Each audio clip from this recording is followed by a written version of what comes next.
Hello guys, कैसे हो सारे। आई होप आप सब अच्छे होंगे, मैं भी अच्छा हूँ यहाँ पर। दोस्तों, आप लोगों में से बहुत से लोग पूछते हैं कि रेलवे की अपकमिंग वैकेंसी कब आ रही हैं, किस पर्टिकुलर पोस्ट के लिए नई वैकेंसी आएंगी। तो थोड़ा इस चीज़ को लेके मैंने इंटरनेट पर बहुत सी जगह पर देखा हुआ है, और लगभग 90% वेबसाइट ऐसी ही हैं जिन पर same to same data uploaded है। यानी कि जो एक वेबसाइट पर जितनी वैकेंसी बताई गई हैं और जिस भी पोस्ट के लिए बताई गई हैं, वही सेम टू सेम दूसरे पर हैं। तो अगर एक किसी भी पर्टिकुलर हम वेबसाइट को उठाकर देखें, जैसे यही है जिसमें इसमें दिया हुआ है कि आरआरबी एनटीपीसी की 35,208 वैकेंसी हैं। इसके अलावा ग्रुप डी के लिए 1,03,769 वैकेंसी हैं। इस तरह आप देखें तो और भी कई सारी वैकेंसी इसमें दिखा रहा है। आरआरबी एएसएम के लिए अलग से दिए हैं, टीसी के लिए अलग से दिए हैं, क्लर्क के लिए अलग से दिए हैं, जेई, सीएमए, डीएमएस और रेलवे सेफ्टी स्टाफ पोस्ट यानी कि आरपीएफ वगैरह। तो इस चीज़ को लेकर मैं आप लोगों को एक बात क्लियर कर देना चाहता हूँ कि हमेशा याद रखो, ज़रूरी नहीं होता है कि जो सारी वैकेंसी दी हुई हैं उसको देख के आप लोग तुरंत ही तैयारी में लगे जाओ। पहले क्लियर कर लो कि वो वैकेंसी इसमें जो दिखा रहा है वो रियलिटी में उस डेट में आएंगी। जैसे इसमें दिया हुआ है कि साल 2023 के स्टार्टिंग में या क्वार्टर में ही आ जाएंगी, लेकिन ऐसा कुछ होना नहीं है। अभी समय लगेगा वैकेंसी को।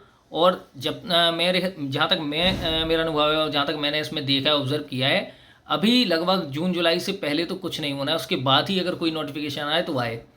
और अगर देखा जाए कि किस जॉब के लिए नोटिफिकेशन आ सकता है, किस चीज़ के लिए वैकेंसी आ सकती हैं, तो सबसे पहले आरपीएसएफ के लिए पोस्ट आनी है, एसआई की और कांस्टेबल दोनों की। साथ ही साथ एएलपी और टेक्नीशियन का भी नोटिफिकेशन आपको जल्द से जल्द देखने को मिलेगा। रही बात एनटीपीसी की, तो एनटीपीसी को भी थोड़ा समय लगेगा।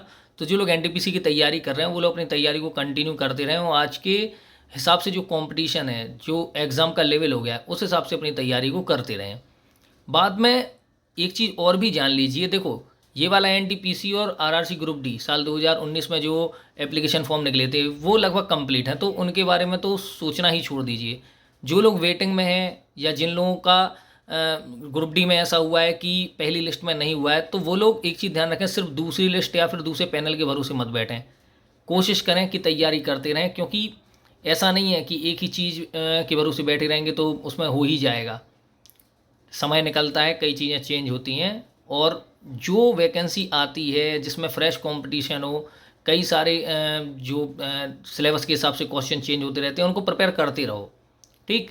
तो इस वीडियो को बनाने का मेरा मोटिव यही है कि एक चीज़ ध्यान रखें कि इंटरनेट पर अगर कहीं भी आप देखते हैं कि एनटीपीसी की, लोको पायलट की या किसी की भी नई वैकेंसी आ रही है, तो तुरंत भ्रम में मत पड़ जाइएगा कि हाँ आ ही रही है वैकेंसी। उससे क्या होता है, अपनी तैयारी पर असर पड़ता है। लोग बाग अपनी जो तैयारी एक सीक्वेंस में चल रही है, सही तरीके से चल रही है, उसे छोड़ के एकाएक तैयारी को अपने बदल देते हैं, और ऊट पटांग कभी प्रैक्टिस सेट लगाना, कभी कुछ ना कुछ करते रहते हैं। तो कंटिन्यू तैयारी करने का यही तरीका है कि जिस रिदम में चल रहे हैं उस रिदम में कंटिन्यू चलते रहें। जो वैकेंसी आएगी उसका आपको ऑटोमेटिक पता चल जाएगा, क्योंकि जो ऑफिशियल वेबसाइट होती है उस पर ऑफिशियल नोटिफिकेशन भी आ जाता है। सो अच्छे से तैयारी करते रहें। अगर कोई नई वैकेंसी आएगी तो मैं आपको उस बारे में ज़रूर बताऊँगा। सो इस वीडियो में इतना ही।